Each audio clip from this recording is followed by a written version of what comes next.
السلام علیکم ورحمۃ اللہ وبرکاتہ۔ امید ہے آپ سبھی حضرات خیر و عافیت سے ہوں گے۔ معزز ناظرین، حضور نبی کریم صلی اللہ علیہ وسلم کا ارشاد ہے روزے داروں کے بارے میں کہ جو شخص روزہ رکھنے کی حالت میں، روزہ رکھنے کے بعد،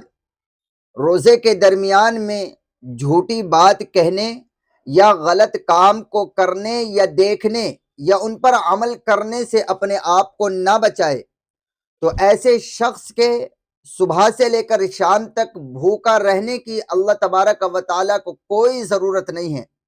یعنی اس حدیث کا سمپل سا مطلب یہ ہے آسان زبان میں کہ جو بھی آدمی صبح سے لے کر شام تک بھوکے رہ کر یعنی روزہ رکھ کر وہ روزے کی حالت میں غیبت کرتے رہتے ہیں، چغل خوری کرتے رہتے ہیں اور ایک دوسرے کی برائی کرتے رہتے ہیں یا ایک دوسرے کو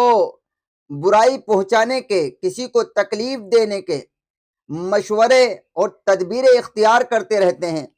یا اپنے دل کے اندر روزے کی حالت میں بھی دل کے اندر ایک دوسرے کے بارے میں برا سوچتے رہتے ہیں، تو ایسے شخص کے بارے میں جناب رسول اللہ صلی اللہ علیہ وسلم فرماتے ہیں کہ ایسا شخص صبح سے لے کر شام تک بھوکا ہی رہتا ہے، اس کو سوائے بھوک کے دوسری کوئی چیز حاصل نہیں ہو سکتی، یعنی اس کو روزے کا کوئی ثواب نہیں ملتا۔ لہٰذا ہمیں چاہیے کہ ہم روزے کی حالت میں جس طرح کھانے پینے سے اپنے آپ کو بچاتے ہیں،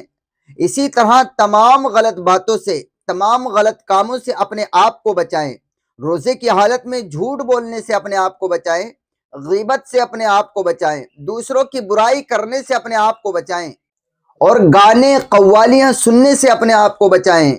اگر ہم روزے کے درمیان میں، روزے کے اندر، روزہ رکھنے کے بعد جس طرح کھانے پینے سے اپنے آپ کو بچاتے ہیں، اسی طرح اگر ہم غلط باتوں کے دیکھنے، غلط باتوں کے بولنے یا ان پر عمل کرنے سے اپنے آپ کو بچائیں گے تو انشاءاللہ ہمیں روزے کا مقصد، روزے کا فائدہ پورا مکمل طور پر اللہ کی جانب سے ہمیں عطا کیا جائے گا۔